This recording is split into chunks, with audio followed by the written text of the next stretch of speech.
اللہ علیہ وسلم۔ السلام علیکم دوستو، اگر آپ کا ایسا خیال ہے کہ میرے علاوہ دنیا میں ہر انسان خوشحال زندگی گزار رہا ہے تو یہ آپ کی سوچ تو ہو سکتی ہے پر حقیقت نہیں۔ جان لو دنیا میں شاید ہی کوئی انسان ایسا ہوگا جسے کوئی نہ کوئی غم نہ ملا ہو۔ ہر انسان کو خوشی اور غم سے گزرنا پڑتا ہے۔ میرا رب قرآن میں فرماتا ہے، بڑی ہی عظیم اور برکت والی ذات ہے جس کے قبضہ قدرت میں ساری کائنات کی بادشاہی ہے اور وہ ہر چیز پر پوری طرح قدرت رکھنے والا ہے۔ اس نے زندگی اور موت کو اس لیے پیدا کیا تاکہ وہ تمہیں آزمائے کہ تم میں سے زیادہ اچھا عمل کون کرتا ہے، اور وہ بڑی زبردست طاقت کا مالک ہے اور بہت معاف کرنے والا ہے۔ جان رکھو، اپنے غموں میں اتنا نہ گھل جاؤ کہ غم تمہیں کھا جائے، بلکہ مشکلوں میں یقین اور صبر کے ساتھ مدد کو حاصل کیا کرو۔ حضرت مولانا روم رحمۃ اللہ علیہ فرماتے ہیں کہ تکلیف کے راستے روشنی ملتی ہے، یعنی جب انسان کسی مشکل سے دوچار ہوتا ہے تو دو کام ہوتے ہیں، ایک وہ خدا کو پہچان جاتا ہے اور دوسرا وہ خود کو پہچان لیتا ہے اور وہ اپنے اندر سے مضبوط ہو جاتا ہے۔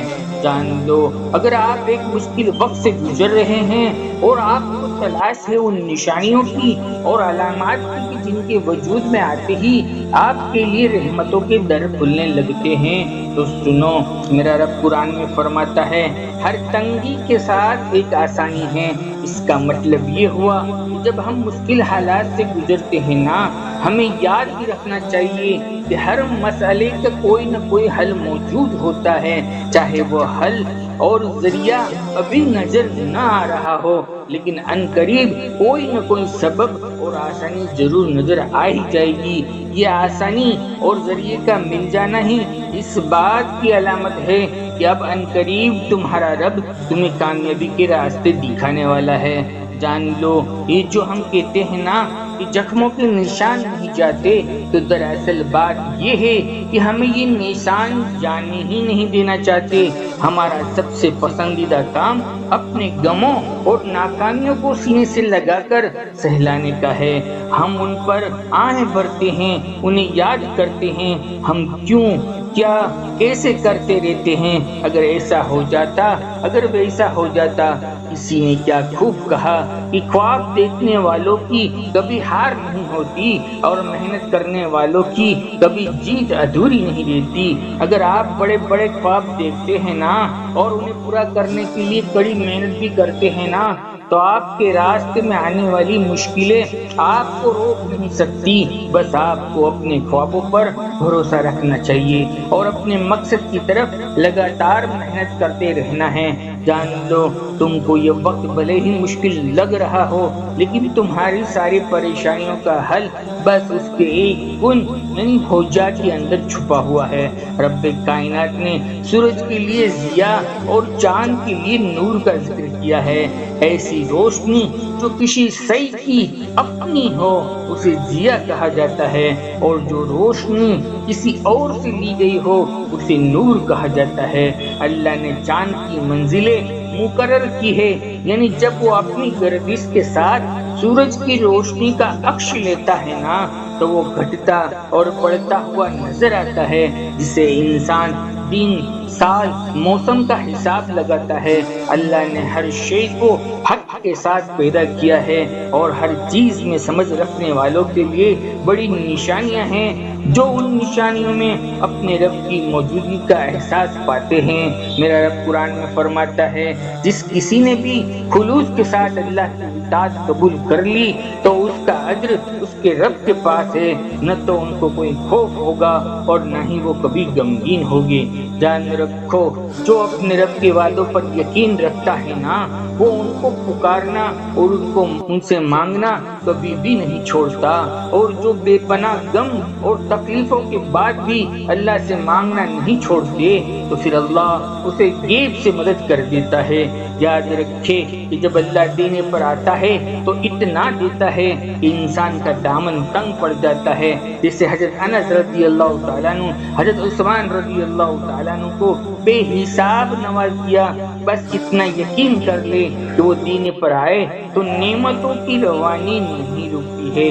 میرا رب قرآن میں فرماتا ہے، اور اللہ جس کو چاہتا ہے بے حساب دیتا ہے، تو بس یقین رکھو کہ وہ اللہ جانتا ہے کہ کون اس وقت صبر سے گزر رہا ہے، کون رات کے اندھیرے میں اس کے پاس اپنا دامن پھیلا کر اپنے اشک کو بہا رہا ہے، کون اپنے لحاف میں اپنا سر چھپائے ہوئے چپکے رو رہا ہے، اور کون چلتے پھرتے ان سے مدد کی صدائیں لگا رہا ہے۔ جان لو ان کا ہر فیصلہ انصاف کے ساتھ ہوتا ہے، وہ ہر ایک کے ماضی اور مستقبل کو جانتا ہے، ان کے فیصلے حکمت اور انصاف کے ساتھ ہوتے ہیں۔ وہ اپنی مخلوق سے محبت کرتا ہے، ان سے پیار کرتا ہے، ان کے تھوڑے سے عمل پر خوش ہو جاتا ہے۔ بس اگر کبھی دیری کرتا ہے تو ان کی حکمتیں بھی وقت رہتے کھول کر ان کے سامنے کر دیتا ہے۔ ارے ہم تو نادان رہے، ان کی حکمت کو کیا سمجھے۔ بس مشکلات کے دور میں اگر انسان صبر سے کام کرتا ہے اور اپنے رحمت کے انتظار کرتا ہے، صبر ایک بہت ہی بڑا اسلحہ ہے جو انسان کو مشکل وقت میں ٹوٹنے نہیں دیتا۔ صبر کا اصلی مطلب یہ ہے کہ انسان ہر مشکل کے باوجود اللہ پر یقین بنائے رکھے، حالات سے گھبرائے نہیں۔ میرا رب قرآن میں فرماتا ہے، اور صبر سے کام لو کیونکہ اللہ صبر کرنے والوں کے ساتھ ہے۔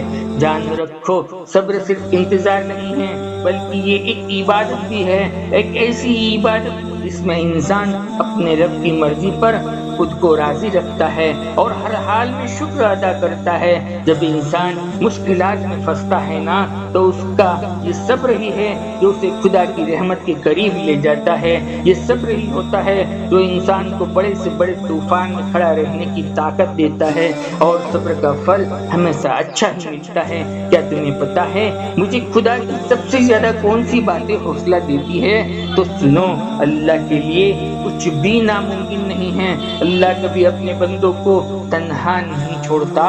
وہ رب جب مدد کرنے پر آتا ہے نا، تو بندہ حیران رہ جاتا ہے۔ بس اپنے رب سے اچھی امید رکھو، وہ آپ کی پریشانیوں کو سکون سے بدل دے گا، کیونکہ یہ وہ کر سکتا ہے، وہ یہ اختیار رکھتا ہے۔ ہمیشہ دعا کیا کرو، کبھی بھی مایوس نہ ہوا کرو، کیونکہ جو کام آپ کو ناممکن لگتے ہیں، آپ کی دعائیں ان کو ممکن کرنے کی طاقت رکھتی ہے۔ اور یقین کرو، جب اللہ سے تمہارا رشتہ مضبوط اور گہرا ہو جاتا ہے نا، تو وہ تمہیں بھٹکنے نہیں دیتا۔ اور ہم تو انسان ہیں نا، اس لیے اس کی مصلیتوں کو نہیں سمجھ سکتے، لیکن وہ تو رب ہے، وہ تمام مشکلوں کو دور فرمائے گا۔ یقین جانو، تمہارا رب تمہاری ایک ایک دعاؤں کو قبولیت کا راستہ دکھائے گا، تاکہ تمہاری آنکھیں ٹھنڈی ہو جائے۔ دوستو، اللہ تعالیٰ آپ کو ہر مشکلوں سے نکال کر خوشیوں کے بے شمار دروازے آپ پر کھول دے۔ دوستو، یہ ویڈیو آپ کے دل کے سکون کا باعث بنی ہو تو ایک پیارا سا کمنٹ ضرور کر دیجیے گا ہماری حوصلہ افزائی کے لیے۔ ہم آپ سبھی دوستوں کے کمنٹ کو پڑھتے ہیں اور ان کے لیے دعا بھی کرتے ہیں۔ اللہ تعالیٰ شانو آپ سب کو خوش رکھے، آمین، جزاک اللہ۔